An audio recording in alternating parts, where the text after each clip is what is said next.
Moisés, diácono Marquinhos, queridos seminaristas, religiosos, religiosas, consagrados e consagradas da nossa comunidade, queridos irmãos, queridos fiéis que vieram das mais diferentes paróquias de nossa diocese, como também aqueles que pertencem a essa paróquia, queridos turistas, irmãos que vieram não apenas do estado do Rio de Janeiro, mas também de outros lugares do Brasil, meus queridos irmãos, minhas queridas irmãs, quero também cumprimentar aqueles que nos ouvem nesse momento pelas ondas da Rádio Imperial.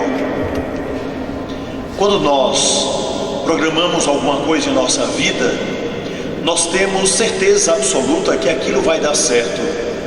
Quem imagina abrir uma empresa e imaginar que daqui a 5 anos ela estará fechada? Quem de nós, ao ver um filho ou um neto diante dos olhos, não imagina a maravilha que vai se realizar na história daquela criança por aquilo que nós vamos contribuir?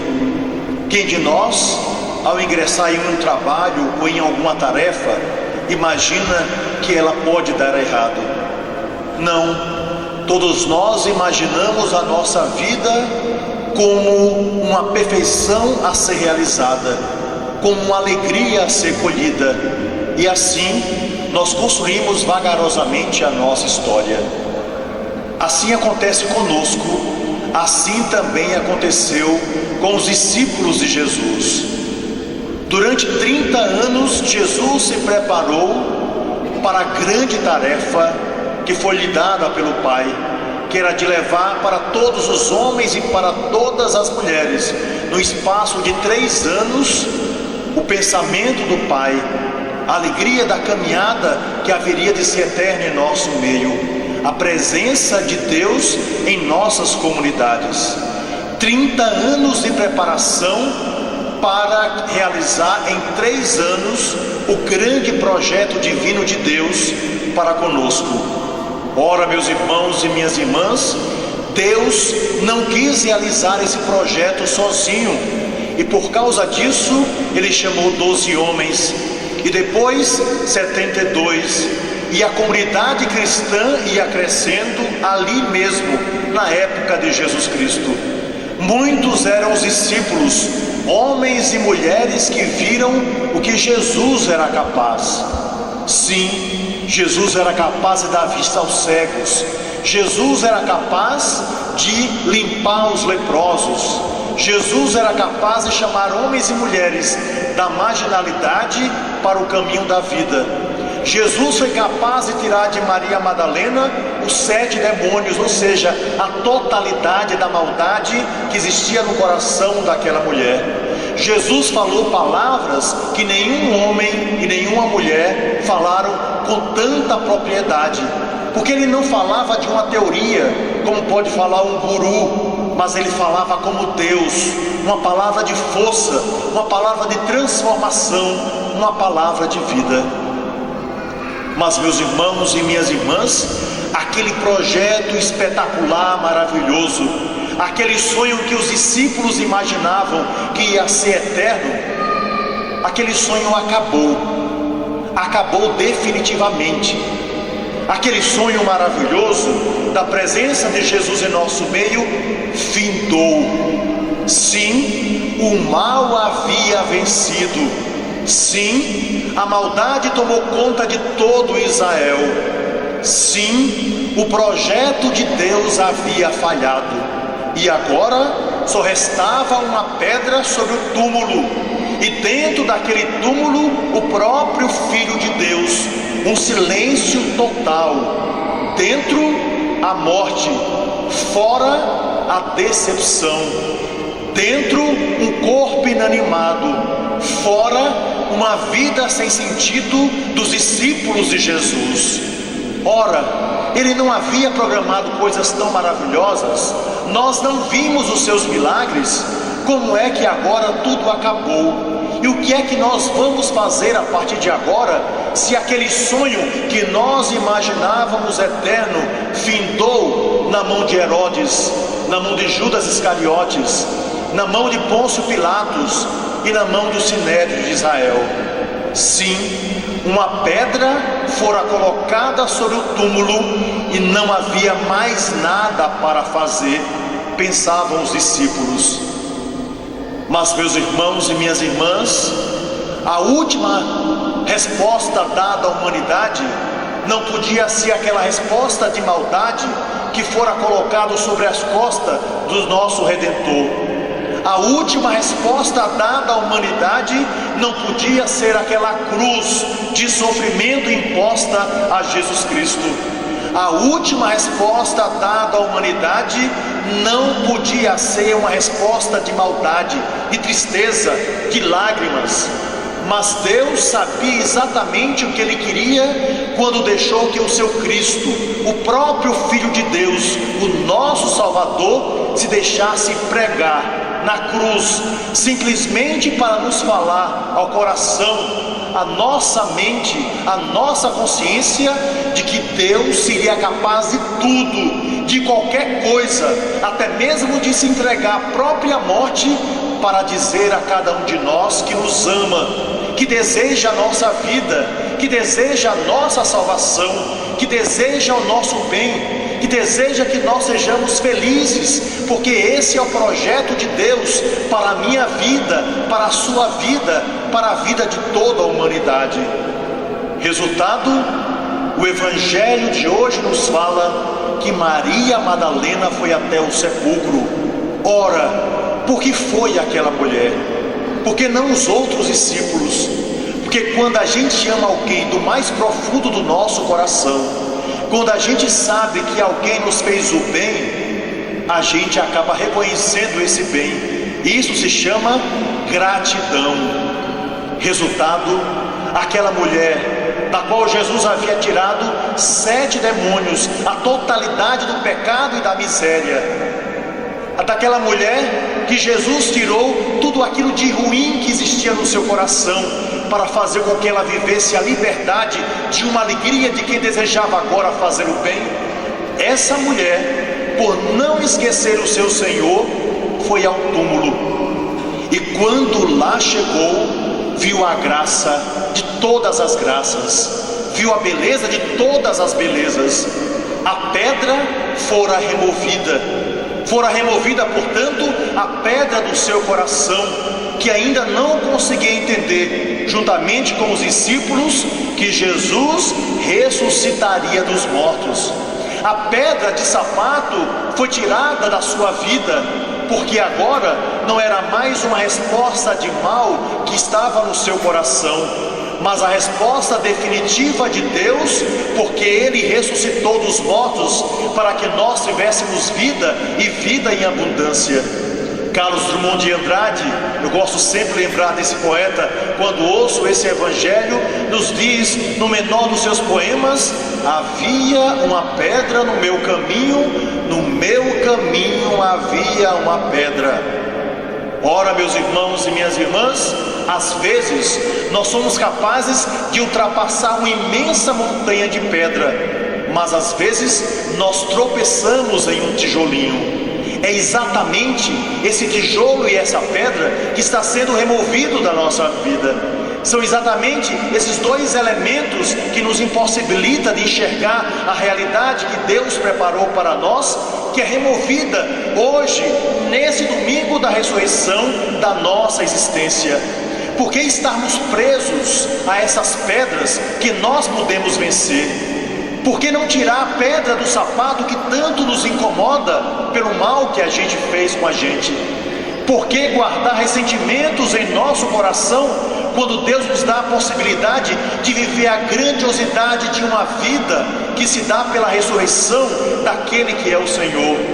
Por que nos limitar a coisas tão pequenas quando Deus nos dá a possibilidade de realizarmos coisas maravilhosas, enormes, diante da nossa vida? Por que nos prendemos a uma faixa de terra quando Deus nos dá o imenso universo para contemplarmos e para nos alegrarmos com a beleza daquilo que Ele criou para nós? A ressurreição de Jesus Cristo marca um ponto definitivo na história da humanidade. Ou seja, não vai ser mais Herodes o vencedor.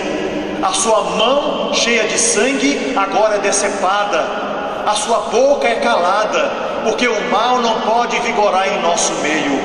A resposta final não será dada pelas mãos lavadas em maldade de Pôncio Pilatos, que representando o império, que representando o poder estatuído, massacrava a população pelo mal que trazia no coração, por não enxergar a realidade que Deus havia colocado à sua frente pela própria presença do Salvador.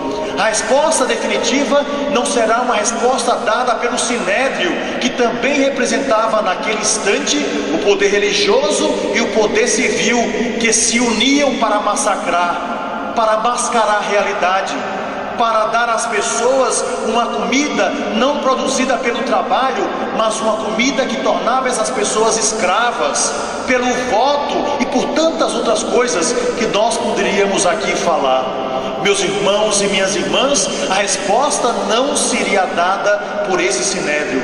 A resposta também não era uma resposta de desespero de Judas Iscariotes, que em meio à sua loucura por ter vendido o próprio Filho de Deus, resolveu colocar uma corda no seu pescoço. Agora era a resposta de Deus, livre, removendo a pedra, para nos dizer: uma nova possibilidade foi dada à humanidade. Agora é Jesus Cristo que nos diz: eu morri e ressuscitei por sua causa, por sua vida, por causa da sua história. Eu morri e ressuscitei para que você entenda a possibilidade de viver uma vida de esperança, uma vida de amor, porque, meus irmãos e minhas irmãs, nós não seremos julgados pelo muito fazer, nós seremos julgados pelo muito amar. E nós entendemos e julgamos a vida de Jesus exatamente porque foi uma vida totalmente devotada ao amor, totalmente devotada aos irmãos, totalmente aberta à graça daquele que lhe havia dado a missão de pregar a todos os homens o que seria possível para que a humanidade encontrasse o seu caminho, encontrasse as suas respostas e pudesse ser feliz. Ora, quando nós olhamos a realidade que está ao nosso lado, às vezes nós nos desesperamos. Tristeza, parece que Herodes outra vez está em nosso meio. Decepção, parece que o Sinédrio outra vez se levantou. Tantos motivos para nós não acreditarmos na possibilidade. Pois bem, Jesus ressuscitou e apareceu àqueles que ele desejava aparecer, não a todo o povo. Para quê? Para que através desses pequenos grupos, que hoje somos nós, a comunidade cristã, a sua palavra pudesse chegar a todos. E aquele que ressuscitou, que fez estrondar a possibilidade em nossa mente, em nossa mentalidade, na humanidade inteira, hoje pede a cada um de nós: use a sua voz, use a sua vida para proclamar a ressurreição. Use a sua voz e a sua vida para falar desse projeto novo de Deus. Use toda a sua existência para pacificar o lugar onde você está, a começar pela sua casa. Use todo o seu viver para falar para as pessoas da possibilidade dessa grande graça que hoje Deus nos dá, que Ele nos reserva, que Ele tudo fez porque acredita em nós. Hoje, mais do que nunca, Deus nos pede: não fique preso aos pseudos problemas, não fique preso a essas coisas que prendem a sua vida, a indignidade. Não fique preso à mediocridade dos seus medos, porque ninguém nasceu para ser escravo dos seus medos, mas projete a sua vida através das boas escolhas, porque são elas que nos darão a possibilidade já de antecipar pela fé aquilo que Jesus nos deu por antecipação por meio da sua ressurreição. Portanto, meus irmãos e minhas irmãs, nenhum de nós cristãos pode sair dessa celebração com o mesmo coração que entrou. Nenhum de nós pode sair daqui com os mesmos pensamentos, com as loucuras dos mesmos pecados, com a indignidade daquele que não consegue enxergar a obra maravilhosa que hoje o Senhor realizou para nós, como cantamos no Salmo. Nenhum de nós pode viver a escravidão das loucuras que programou para a sua vida, mas sim podemos viver a liberdade da realização dos nossos projetos, da realização dos nossos sonhos, da realização daquilo de bom que nós programamos para nós. Hoje, mais do que nunca, Deus pede a mim e a você que nos levantemos para construir essa nova sociedade, para dizer não à obra de Satanás em nosso meio, que outra vez tenta crucificar Jesus Cristo pela liberação do aborto, escravizando o povo através de bolsas que as torna cada vez mais dependentes. E eu, como nordestino, posso dizer isso pela própria consciência da realidade que vivi. Hoje, mais do que nunca, nós temos que gritar para todo mundo que nós não aceitamos mais o grito de Herodes, o grito do Sinédrio, a corda de Judas e as mãos lavadas de Pôncio Pilatos. Hoje, mais do que nunca, precisamos nos levantar para que o mundo conheça qual é o projeto de Deus, essa maravilha que salva, que alegra, que transforma a existência humana. Hoje, mais do que nunca, nós precisamos dizer às pessoas que nós vivemos as alegrias dessa ressurreição, não aceitando mais a escravidão que nos põe para baixo, que tira a nossa estima, que massacra e escraviza a população com quem nós vivemos e de um modo especial entristece o coração do próprio Deus por ver o seu projeto desviado pela força dos maus. O problema, meus irmãos e minhas irmãs, não é a maldade que se levanta. O problema é a omissão de nós, que vendo essa maldade nos calamos. O problema não é que existam projetos no Brasil para destruir as famílias, para outra vez fazer reinar a obra de Satanás. O problema é que nós, tantas e tantas vezes, vendo esses projetos, nos omitimos e nos tornamos até partícipes, porque, diziam os antigos, uma mentira dita 1000 vezes acaba se tornando uma verdade. E às vezes nós próprios cristãos somos transmissores dessa mentira. Assim impera sobre nós, nesse domingo de Páscoa, a verdade de Jesus Cristo. Impera sobre as nossas vidas a beleza de um Senhor que nos resgatou da morte e da tristeza. Impera sobre nós a alegria de uma pedra que foi removida, da alegria dos primeiros apóstolos que estiveram com o ressuscitado, e nossa também, que pela fé acreditamos profundamente, sinceramente e absolutamente na certeza de que esse Senhor vive, e por causa dele nós também viveremos a certeza de uma vida nova para nós e para a sociedade onde nós vivemos. Assim, meus irmãos, caminho novo. Não percamos tempo com pequenas coisas. Caminho novo, a possibilidade de um novo horizonte para a realização dos nossos sonhos está à nossa frente. Caminho novo, porque é o próprio ressuscitado que vê o caminho, aponta o caminho e segue conosco esse caminho. Sim, o ressuscitado é caminho, verdade e vida. O ressuscitado é a presença viva das possibilidades. O ressuscitado é a certeza por antecipação da nossa vitória, porque toda essa história não podia acabar senão na mão de Deus, daquele que deseja para cada um de nós tão e somente só a felicidade plena, aquela mesma que ninguém jamais poderá nos roubar. Meus irmãos e minhas irmãs, permitam-me concluir essa minha palavra sobre a ressurreição de Jesus Cristo contando uma historinha para vocês. Uma história que pode resumir e dizer talvez aquilo que as minhas palavras não conseguiram expressar. A história diz o seguinte: que que há muitos e muitos anos atrás existia um leão que era o rei de toda a selva. Ele dominava sobre todos os lugares. Ele era realmente o maior dentre todos os animais. Esse leão teve 3 filhos que eram gêmeos, nasceram no mesmo dia. Esses 3 filhos eram iguaizinhos na aparência, fortes na beleza como o pai e ao mesmo tempo intrépidos como a mãe. Pois bem, antes que os garotos completassem 1 ano de idade, o pai morreu. E o macaco, sempre muito esperto após o enterro, disse: nós precisamos escolher entre esses 3 leõezinhos aquele que vai ser o nosso rei. Mas como escolher se os 3 nasceram no mesmo dia, se os 3 têm direito de herança, se os 3 nos parecem tão belos e fortes como o pai?